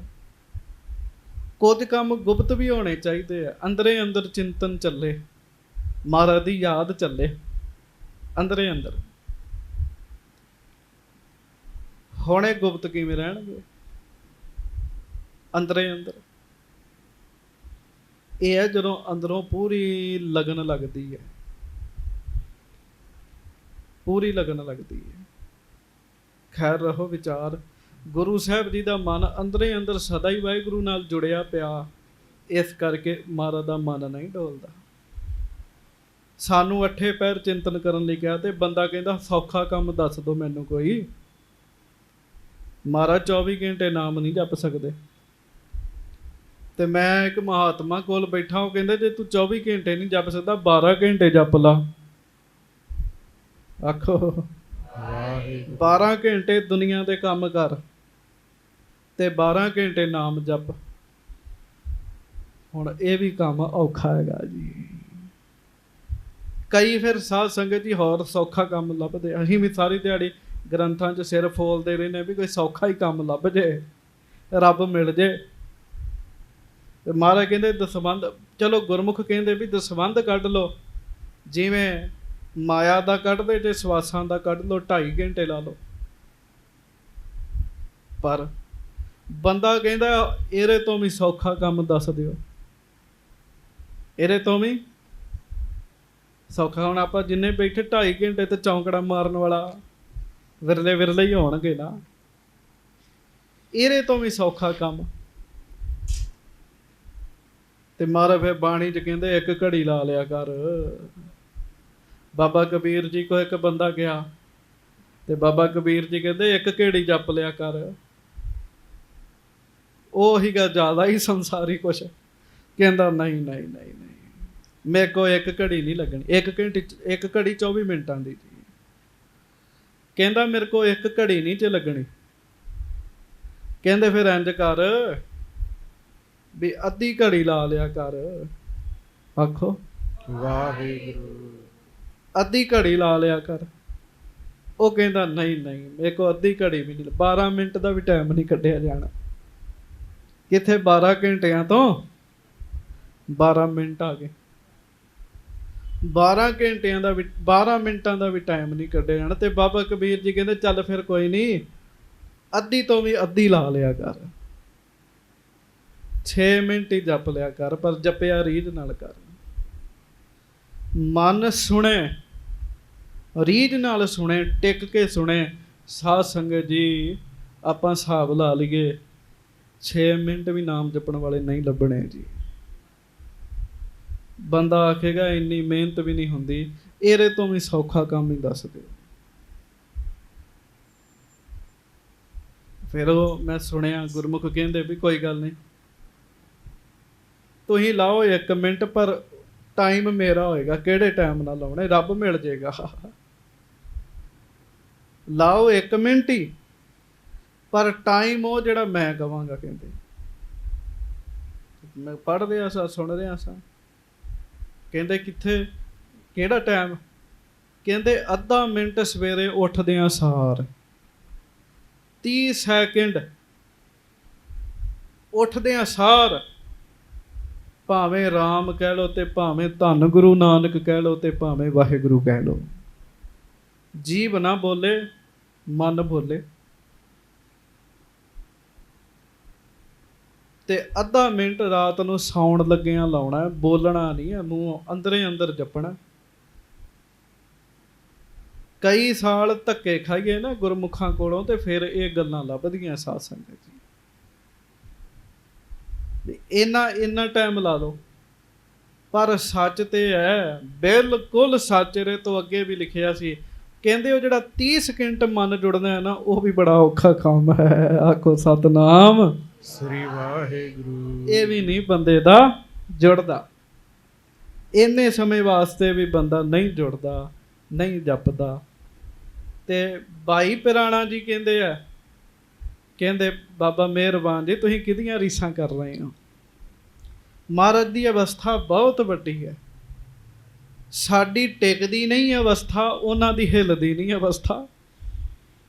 ਜਿਵੇਂ ਸੁਮੇਰ ਪਰਬਤ ਨਹੀਂ ਹਿੱਲਦਾ, ਉਵੇਂ ਸਤਿਗੁਰੂ ਜੀ ਦਾ ਧਿਆਨ ਨਹੀਂ ਹਿੱਲਦਾ ਵਾਹਿਗੁਰੂ ਜੀ ਵਾਲੇ ਪਾਸੇ। ਤੇ ਸਾਡਾ ਤਾਂ 30 ਸਕਿੰਟ ਨਹੀਂ ਟਿਕਦਾ ਸਾਧ ਸੰਗਤ। ਤੁਸੀਂ ਇਹ ਘੜੀ ਨਾ ਲਾ ਕੇ ਹਿਸਾਬ, ਬਹੁਤੀ ਗੱਲ 30 ਸਕਿੰਟਾਂ ਦਾ ਅਲਾਰਮ ਲਾ ਕੇ ਵੇਖ ਲਓ, ਟਾਈਮਰ ਲਾ ਕੇ ਵੇਖ ਲਓ, ਤੇ ਬੋਲਣਾ ਨਹੀਂ, ਅੰਦਰ ਵਾਹਿਗੁਰੂ ਵਾਹਿਗੁਰੂ ਹੀ ਚੱਲੇ, ਫਿਰ ਵੀ ਧਿਆਨ ਇੱਕ ਅੱਧੀ ਵਾਰੀ ਬਾਹਰ ਹੋ ਹੀ ਜਾਂਦਾ ਹੈ ਜੀ। ਹਾਂਜੀ। ਜਿਨ ਕੀ ਗਤ ਕੁਛ ਲਖੀ ਨਾ ਜਾਵੇ। ਇਸ ਕਰਕੇ ਬਾਬਾ ਮਿਹਰਬਾਨ ਜੀ, ਗੁਰੂ ਹਰਗੋਬਿੰਦ ਸਾਹਿਬ ਜੀ ਨਾਲ ਮੇਲਾ ਕਰ ਲੋ। ਉਹਨਾਂ ਦੇ ਗਤ ਨਾ ਲਖੀ ਨਹੀਂ ਜਾ ਸਕਦੀ, ਉਹਨਾਂ ਦੀ ਗਤ ਸਮਝੀ ਨਹੀਂ ਜਾ ਸਕਦੀ। ਹੁਣ ਵੇਖੋ ਬਾਬਾ ਮਿਹਰਬਾਨ ਜੀ ਤੇ ਇਹਨਾਂ ਗੱਲਾਂ ਦਾ ਅਸਰ ਹੁੰਦਾ ਜਾਂ ਨਹੀਂ ਹੁੰਦਾ ਜੀ। ਇਹਦੇ ਤੋਂ ਅੱਗੇ ਕਥਾ ਕੱਲ ਸੁਣਾਂਗੇ। ਮੈਨੂੰ ਟਾਈਮ ਦਾ ਭੁਲੇਖਾ ਪੈ ਗਿਆ, ਰੋਜ਼ 8-10 ਤੇ ਸਮਾਪਤੀ ਕਰਨੀ ਹੁੰਦੀ ਹੈ, ਤੇ ਮੈਂ ਹੁਣ ਵੇਖਿਆ ਟਾਈਮ ਵੱਧ ਹੋ ਗਿਆ। ਸੱਚੇ ਪਾਤਸ਼ਾਹ ਮਿਹਰ ਕਰਨ, ਕਿਰਪਾ ਕਰਨ, ਬਖਸ਼ਿਸ਼ ਕਰਨ, ਤੇ ਖੂਬ ਨਾਮ ਜਪਿਆ ਕਰੀਏ। ਗੁਰੂ ਸਾਹਿਬ ਆਪ ਹੀ ਪਰਮੇਸ਼ਰ ਤੇ ਆਏ ਆ, ਸਾਨੂੰ ਦੁਨੀਆ ਨੂੰ ਤਾਰਨ ਵਾਸਤੇ ਆਏ ਆ ਜੀ। ਸਾਡੇ ਟੁੱਟਿਆਂ ਦੀਆਂ ਸੁਰਤੀਆਂ ਵਾਹਿਗੁਰੂ ਜੀ ਦੇ ਨਾਲ ਜੋੜਨ ਵਾਸਤੇ ਆਏ ਆ ਜੀ। ਸੋ ਆਓ 1 ਮਿੰਟ ਹੀ ਹੁਣ ਜਪ ਲਈਏ, ਜ਼ਿਆਦਾ ਸਮਾਂ ਨਹੀਂ ਹੈ। ਪ੍ਰੇਮ ਨਾਲ ਗੱਜ ਕੇ ਸਾਰੇ ਕਹੋ ਜੀ, ਵਾਹਿਗੁਰੂ ਵਾਹਿਗੁਰੂ ਵਾਹਿਗੁਰੂ ਵਾਹਿਗੁਰੂ ਵਾਹਿਗੁਰੂ ਵਾਹਿਗੁਰੂ ਵਾਹਿਗੁਰੂ ਵਾਹਿਗੁਰੂ ਵਾਹਿਗੁਰੂ ਵਾਹਿਗੁਰੂ ਵਾਹਿਗੁਰੂ ਵਾਹਿਗੁਰੂ ਵਾਹਿਗੁਰੂ ਵਾਹਿਗੁਰੂ ਵਾਹਿਗੁਰੂ ਵਾਹਿਗੁਰੂ ਵਾਹਿਗੁਰੂ। ਰੱਜ ਕੇ ਫਤਿਹ ਬੁਲਾਓ ਜੀ। ਵਾਹਿਗੁਰੂ ਜੀ ਕਾ ਖਾਲਸਾ, ਵਾਹਿਗੁਰੂ ਜੀ ਕੀ ਫਤਿਹ।